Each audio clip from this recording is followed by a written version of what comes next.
Հարգելի հետևորդներ, մենք այս պահին կզրուցենք 14/17 ընտրական տեղամասի հանձնաժողովի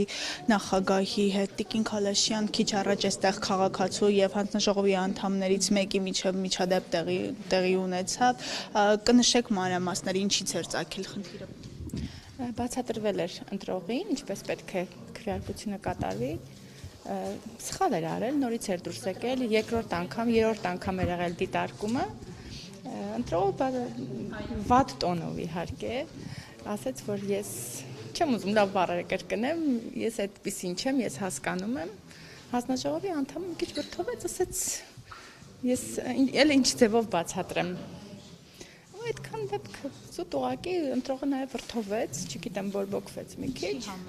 Ինչ էր պատահել, ինչի համար։ Միգուցե նեղվեց, որ սխալը 3 անգամ կրկնեց, հանձնաժողովի անդամը ասեց, բայց հանձնաժողովի անդամների պարտավորությունն է ասել, որ ճիշտն է, որովհետև քվեաթերթիկը չէր երևում։ 3 անգամ դիտարկում անելուց հետո նորից քվեաթերթիկը չէր երևում։ Նետերի ժամ։ Ինչպես ասում եմ, որ մտնի քվեախոց, այնպես դնի, որպեսզի անցքից երևա քվեաթերթիկը։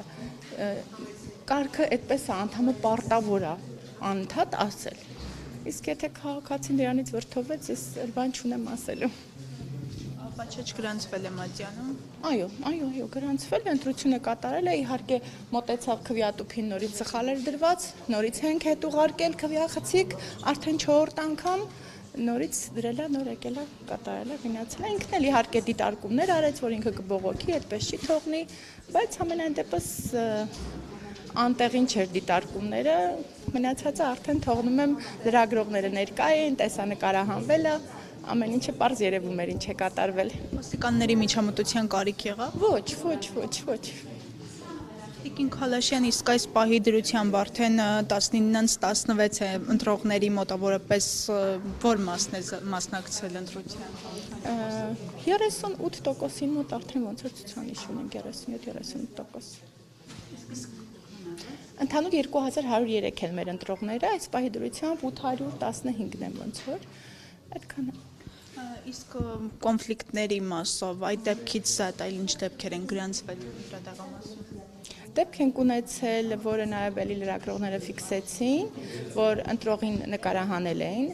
անտեղի գրառում էին արել, որ բաց քվեարկություն է տեղի ունեցել, հարազատներից մեկը եկել էր այստեղ պարզաբանելու, թե ինչի են վատաբանում եւ անտեղի տեսանյութեր հրապարակում, նաև քաղաքացու վերաբերյալ վատ մեկնաբանություններ եղել, ոնց հասկացա, եկել էր պարզաբանման, ոստիկանների օգնությամբ դուրս բերեցին քաղաքացուն, այդքան է։ Բայց բաց էր եղել Իհարկե ոչ, եթե բաց լիներ, դա կարձանագրվեր։ Խնդրեմ։ Հարգելի հետևորդներ, մենք զրուցում էինք 14/17 ընտրատեղամասի հանձնաժողովի նախագահ